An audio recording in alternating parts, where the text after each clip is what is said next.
এটা কটি? কটি বল? একটি। এটি কটি বল? দুটি। আচ্ছা, এটি কটি বল? নিশ্চয়ই একটি না, একটির থেকে কম, তাই না? একটির থেকে বলটি কম। আমরা আজকে আমরা গোটা তো সংখ্যা জানি, কিন্তু আজকে আমরা শিখবো এরকম ভাঙা সংখ্যা, অর্থাৎ একটা সংখ্যা, একটা গোটা সংখ্যাকে কিভাবে ভেঙে লিখতে হয় সেটি শিখবো। সুতরাং আজকে আমরা শিখবো ভগ্নাংশ। আজকে শিখবো কি? ভগ্নাংশ। ভগ্নাংশ মানে ভাঙা সংখ্যা।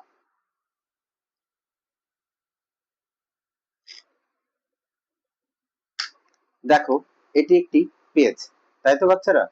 এবার এটি একটাই পেজ, এবং এই পেজটাকে আমি আমি কি করলাম? ভাঁজ করলাম, সমান দুই ভাগে ভাঁজ করে দিলাম। তাহলে এই পেজটি ছিল একটি, এবং এই পেজটা তাহলে আমি সমান কয় ভাগ করলাম? এই পেজটাকে আমি কয় ভাগ করলাম? আমি এই পেজটাকে সমান একটি ভাগ আর একটি ভাগ, মানে দুটি ভাগে ভাগ করলাম। তাহলে এই পেজটাকে আমি কি ছিল? পেজটা আমার এরকম ছিল, তাই তো? এবার এই পেজটাকে আমি সমান দুই ভাগে ভাগ করে দিলাম। তাহলে কয় ভাগে ভাগ করলাম? সমান দুই ভাগে ভাগ করলাম, তাই না? এবার এই ভাগটির একটি ভাগ আমি আমি স্কেচ করে দিলাম। আমি একটি ভাগ স্কেচ করে দিলাম। এই একটি ভাগের আমি অর্ধেক, মানে একটি ভাগের এতটা পার্ট আমি, একটা ভাগ মানে দুটো ভাগের একটা ভাগ আমি স্কেচ করে দিলাম। তাহলে আমি কতটা পার্ট স্কেচ করলাম? সমান দুই ভাগের এক ভাগ। তাহলে সমান দুই ভাগের এক ভাগ আমি কি করলাম? রং করলাম, তাই না? দুই ভাগের এক ভাগ আমি রং করে দিলাম, তাই না? স্কেচ করে দিলাম আমি আর কি, তাই না? তাহলে দুই ভাগের এক ভাগ আমি রং করলাম। এবার এটিকে আমি আরো ভাঁজ করলাম। বলো এবার কটি ভাঁজ হলো? বলো এবার। তাহলে দেখো, এখানে বোঝা যাচ্ছে কটি ভাঁজ। এক, দুই, তিন, চার। কটি ভাঁজ হলো? চারটি ভাঁজ হলো, তাই না? তাহলে চারটি ভাঁজ, তাহলে আমরা কি করলাম? এই জিনিসটাই কিন্তু, এই কাগজটায় আমি কি করলাম? এইভাবে ভাঁজ করলাম আর এইভাবে ভাঁজ করলাম। তাহলে কটি হলো বলো? কটি হলো? সমান চার, চার ভাগের। এবার চার ভাগের আমি,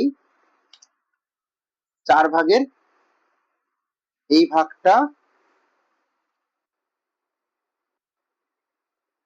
আর এই ভাগটা রং করে দিলাম। তাহলে চার ভাগের, এটা চার ভাগ হয়েছিল, তাহলে চার ভাগে এই ভাগটা আর এই ভাগটা আমি রং করে দিলাম। তাহলে কয় ভাগ রং করলাম আমি? চার ভাগের। তাহলে এই ভাগটা রং করলাম আর এই ভাগটা রং করলাম, তাহলে চার ভাগের দুই ভাগ আমি রং করলাম, তাই না? বলো। এটাকে যদি আমি সাংকেতিক রূপে লিখি, যদি ভগ্নাংশ আকারে লিখি, তাহলে কেমন ভাবে লিখবো? আমরা শিব ঠাকুরের পুজো দিতে যখন যাই, আমরা নিচু হয়ে শিব ঠাকুরকে পুজো দেই না? তাহলে আমরা কি বলবো? হর হর মহাদেব। তখন যখন আমরা পুজো দিই তখন কি বলি? হর হর মহাদেব। তাহলে আমরা ওইখান থেকে একটা গল্প তৈরি করতে পারি, হর হর মহাদেব, মানে হর হর মহাদেব। তাহলে এই যে আমি ভগ্নাংশ যে লিখছি, তাহলে এটা কয় ভাগের কয় ভাগ হলো? দুই ভাগের এক ভাগ আমি রং করলাম। দুই ভাগের এক ভাগ রং করলাম। এই দুই ভাগের এক ভাগ যে রং করলাম, উপরেরটা নিচেরটাকে বলা হয় হর। তাহলে যে গল্পটি আমি বললাম হর হর মহাদেব, তাহলে হর হর মহাদেব, অর্থাৎ মহাদেব হচ্ছে, আমরা নিচু হয়ে আমরা মহাদেবকে প্রণাম করি বা পুষ্পার্ঘ্য করে থাকি। তাহলে নিচু মানে নিচেরটা, তাহলে নিচেরটা হচ্ছে হর হবে। নিচেরটাকে আমরা কি মনে রাখবো? হর হিসাবে। এবং উপরেরটাকে আমরা কি বলবো? লব। উপরেরটাকে কি বলবো আমরা? লব। তাহলে এটি কয় ভাগের কত ভাগ রং করা হলো? 1 2 3 4, 4 ভাগের 1 2, 2 ভাগ আমরা রং করলাম, তাই না?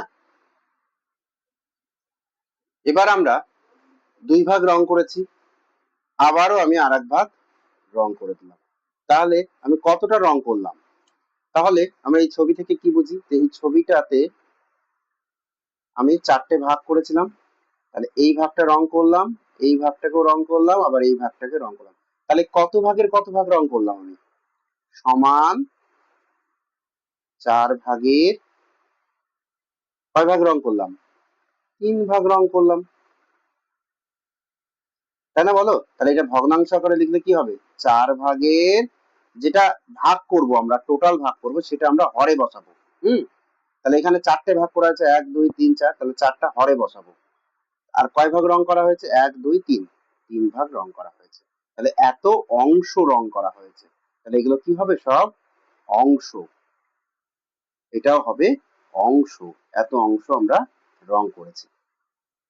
এবার এটারই আমরা 4টে ভাগই রং করে দিলাম। তাহলে কয় ভাগ রং করলাম? 4টে ভাগই। তাহলে এই পুরো পেজটার আমি 4টে ভাগই রং করলাম। এটাও রং করে দিলাম, এটাও রং করে দিলাম, এটাও রং করে দিলাম। তাহলে কয় ভাগের মধ্যে কয় ভাগ রং করলাম? সমান, সবগুলো সমান। তাহলে সমান 4 ভাগের 4 ভাগই রং করলাম আমরা। তাহলে লিখবো কিভাবে? 4 ভাগের হর 1 2 3 4, হরে হবে 4। কয় ভাগ রং করলাম? 4 ভাগই রং করলাম। তাহলে এত অংশ রং করলাম। এবার দেখো তো এই ছবিটাতে 4 ভাগের মধ্যে 4 ভাগই রং করে দিলাম। তাহলে এই পেপারটা কটা ছিল? একটাই ছিল না? তাহলে 4 ভাগের মধ্যে 4 ভাগই রং করলাম, তখন এটাকে আমরা লিখতে পারি একটা, মানে সম্পূর্ণ অংশই আমি রং করলাম, মানে সম্পূর্ণ অংশ, এক বা সম্পূর্ণ অংশই আমি রং করে দিলাম। এখানে দেখো একটা পেজে আমি একটা ভাগ হলুদ রং করলাম, একটা ভাগ আমি হলুদ রং করে দিলাম। তাহলে আমি কতটা রং হলুদ করলাম? তাহলে হলুদ রং কতটা করলাম? 1 2 3 4, 4 ভাগের 1 ভাগ আমি হলুদ রং করলাম, তাই না? এবার এই 4টা ভাগেরই একটা ভাগ আমি বেগুনি রং করে দিলাম। তাহলে আমি কতটা রং বেগুনি রং করলাম? 4 ভাগের 1 ভাগ আমি রং করলাম বেগুনি রং। এবার একটা ভাগ আমি সবুজ রং করে দিলাম। তাহলে এই পুরো কালার পেজে 1 2 3 4, 4 ভাগের কয় ভাগ সবুজ রং করলাম? 1 ভাগ। তাহলে 4 ভাগের 1 ভাগ আমি সবুজ রং করলাম, এবং এই 4 ভাগের 1 ভাগ আমি লাল রং করে দিলাম। তাহলে আমি কতটা রং করলাম লাল রং? লাল রং করলাম আমি 4 ভাগের 1 ভাগ। তাহলে আমি কতটা পেজটা কতটা জুড়ে আমি পুরোটা রং করলাম?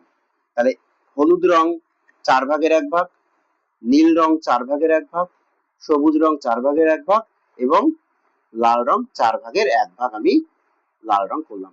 তাহলে আমি কতটা সম্পূর্ণ রং করলাম? তাহলে সবগুলো কি করব? আমরা যোগ করে দেব।